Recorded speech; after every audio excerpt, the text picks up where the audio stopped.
Boa noite a todos. Que Jesus, em sua infinita bondade, esteja sempre presente em nossa vida. Dando continuidade ao nosso estudo sobre a vida espírita, na pergunta 307, Kardec faz o seguinte questionamento: como é que ao espírito se lhe desenha na memória a sua vida passada? Será por um esforço da própria imaginação ou como um quadro que lhe apresenta à vista? Ali a resposta: de uma e de outra forma. Quer dizer, tanto você se esforça e busca através da imaginação a lembrança das suas vidas passadas, como você pode ver também um quadro diante de você de tudo que se passou na sua vida no passado. São-lhes como presentes de todos os atos que lhe têm interesse em lembrar-se, ou outros lhe permanecem mais ou menos vagos na mente, ou esquecidos de tudo. Quanto mais desmaterializada estiver, tanto menos importância dará às coisas materiais.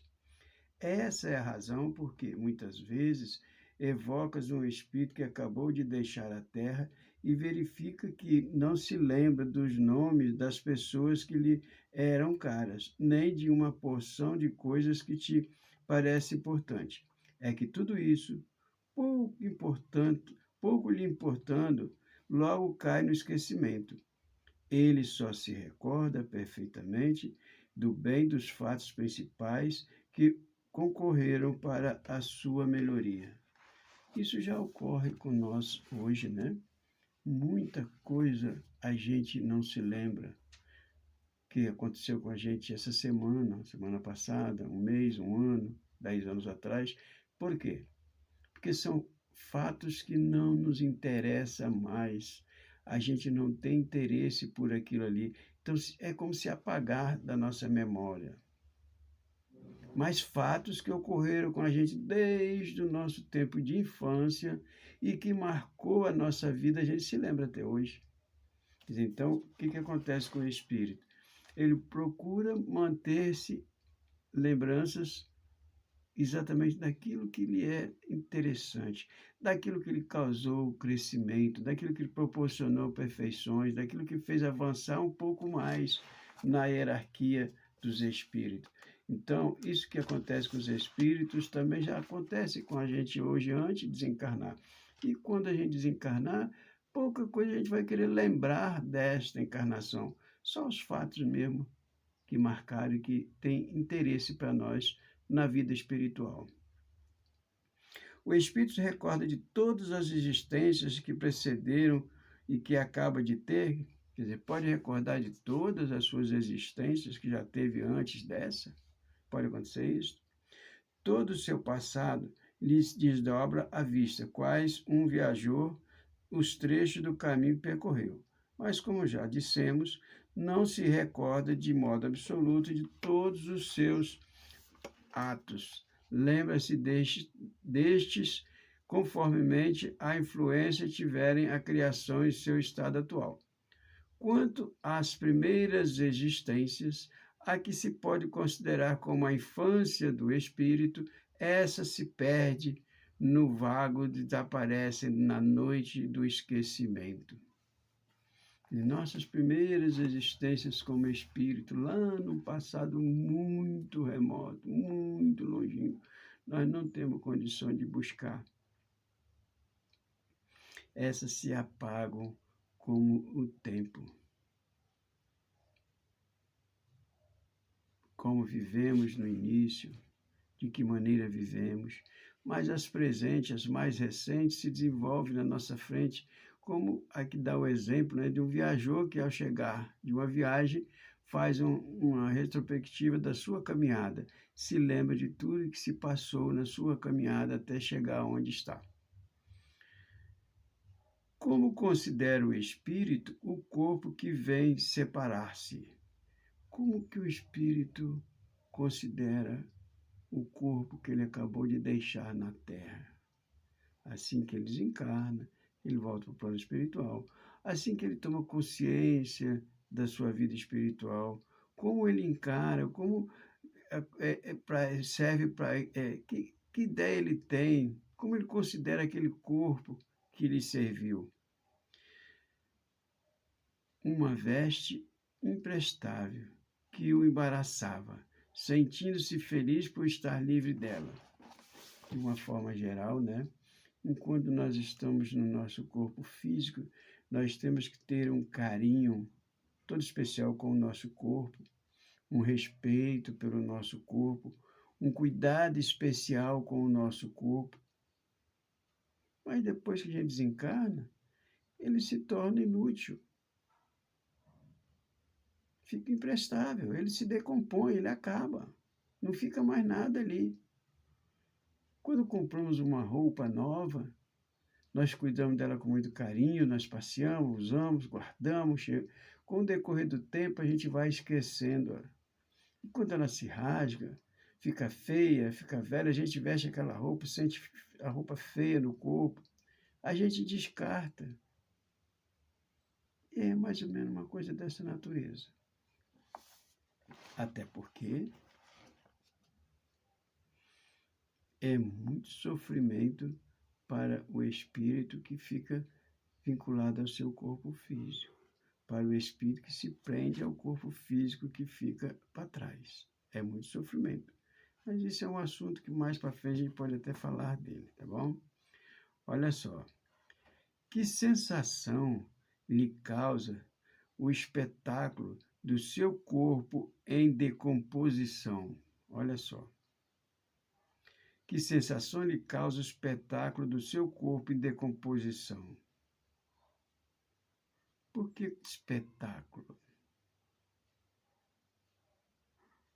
Porque é todo um trabalho que vai se decompondo, é toda uma matéria que vai se decompondo, outros seres vão se formando ali, né?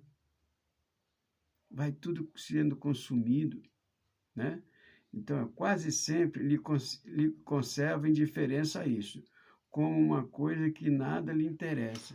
Quer dizer, acabou, não tem que ficar preso a isso. Não tem que ficar preocupado que o corpo está se decompondo, que vai ser destruído pelas larvas, que sei lá, que vai desaparecer. Não tem que ficar preocupado com isso. Acabou. O corpo nada vale. Jesus já alertava quando ele nos dizia: o espírito vivifica, a carne é perecível. Em outras palavras também ele diz: a carne nada vale. Quer dizer, acabou. Saiu do corpo físico, acabou a vitalidade, acabou. Ao cabo de algum tempo, reconhecerá o espírito os ossos e outros objetos que lhe tenham pertencido?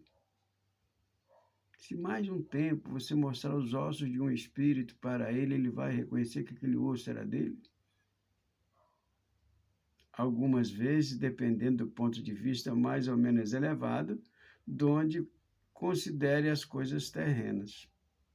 Quer dizer, ele pode até reconhecer, né? Dependendo do ponto de vista mais ou menos elevado, donde considere as coisas terrenas. Quer dizer, pode até lembrar.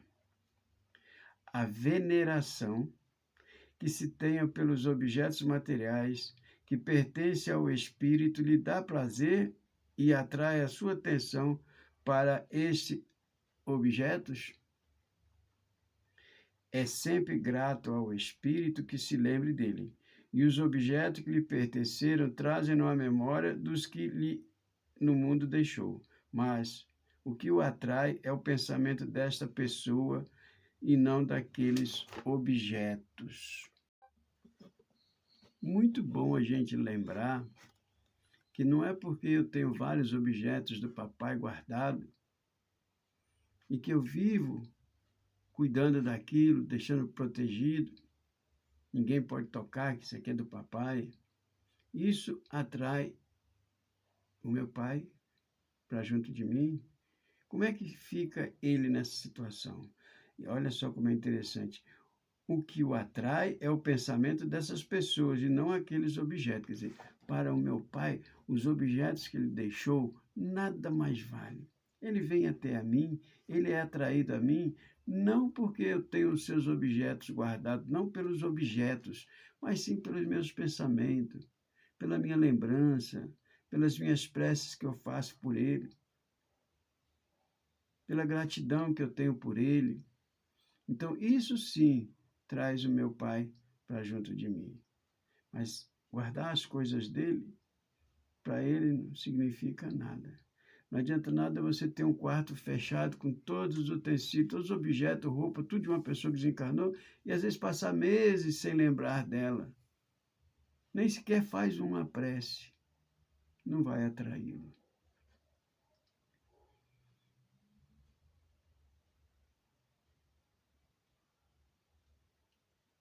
E a lembrança dos sofrimentos, porque passaram na última existência corporal, os espíritos a conservam? Muitos espíritos passam por grandes sofrimentos, né? Grandes dores, muitas tristezas. Essa lembrança eles conservam a lembrança do seu sofrimento, das suas dores, das cirurgias que fez. Frequentemente assim acontece e essa lembrança lhes faz compreender melhor o valor da felicidade de que podem gozar como espírito. Quer dizer, hoje, quando nós estamos numa situação melhor, melhoramos nossa situação, nos curamos de uma enfermidade, nós lembramos daquele sofrimento todo e agradecemos ao Deus por estarmos bem. A mesma coisa. O espírito desencarna, leva consigo aquele sofrimento todo, se desprende de tudo aquilo, mas ele sempre vai lembrar e agradecer a Deus e ver como ele está feliz hoje, porque ele hoje está bem. Então ele tem que gozar da felicidade de estar fora do corpo físico que lhe causou tanto sofrimento. Para nós, quando desencarna um ente querido nosso que tanto sofre, tanto está lutando, a gente quer segurar ele aqui até a última hora. Se puder segurar 100, 200 anos aqui, a gente segura, mesmo que ele esteja na pior situação, mas a gente não quer que ele desencarne, a gente segura ele aqui. Para nós é ruim, a gente não quer isso, não quer que ele vá. Mas para o espírito, que se desprendeu de um corpo cansado, sofrido, que só lhe fazia sofrimento, só lhe causava dor e sofrimento, é uma libertação. Para o espírito é tudo o que ele precisava. Era se libertar daquele corpo que tanto prejudicava, que tanto fazia sofrer. Isso é uma coisa que todos nós precisamos compreender bem, porque às vezes nós temos algum ente querido nosso que estão sofrendo tanto. E aí chega a hora dele, Deus leva ele e a gente fica numa lamúria, reclamando, chorando, não quer que isso aconteça. Mas primeiro tem que ser a vontade de Deus. E segundo, que são as necessidades de cada um. E isso é que precisa ser levado em conta, as necessidades de cada ser. O homem que neste mundo foi feliz, deplora a felicidade que perdeu quando deixa a terra. Pode acontecer isso? O homem que nesse mundo foi feliz, deplora a felicidade que perdeu deixando a terra. Agora já não é aquele de sofrimento, de dor, de lamúria, é aquele feliz, super feliz. E aí ele desencarna. Quando ele chega no plano espiritual, ele lamenta, ele lamúria aquela perca daquela felicidade que ele tinha. Ele se revolta muitas vezes, pode acontecer isso. Olha que resposta interessante. Só os espíritos inferiores podem sentir saudade dos gozos condizentes de uma natureza impura qual a deles. Gozos que lhe acarretam a expiação pelo sofrimento. Para os espíritos elevados, a felicidade eterna é 1000 vezes preferível aos prazeres efêmeros da terra. Será que éramos felizes mesmo aqui, quando achavam que éramos felizes? Só o espírito de ordem inferiorizada é que fica preso a essas paixões terrenas, porque os espíritos de ordem superior, descobre o que realmente é felicidade, descobre que estar no plano espiritual, numa condição elevada, é que é realmente a felicidade real, né? Felicidade eterna. Olha só como é que está aqui. A felicidade eterna é 1000 vezes preferível aos prazeres efêmeros da terra. Nós só entendemos que somos felizes e aceitamos isso aí porque nós só conhecemos os prazeres da terra. Quando conhecemos os prazeres do plano espiritual superior, da felicidade eterna, a gente não vai querer mais a felicidade da terra. A gente vai preferir a felicidade no plano espiritual. Tem uma notinha pequenininha aqui, eu vou ler para a gente ver. Exatamente como sucede aos homens que, na idade da madureza, nenhuma importância liga ao que tanto o dedicava na infância. Isso já ocorre com a gente hoje, com os mais idosos que nem eu, com cabelo branco já. Não ligamos mais para tantas coisas como ligávamos antes quando éramos mais jovens. Não temos mais aquela vontade de ter aquela situação. Não damos mais importância a tantas coisas que a gente dava importância quando era mais jovem, né? E quando você desencarna, que você evolui, você cresce espiritualmente, você não dá mais importância às felicidades terrenas.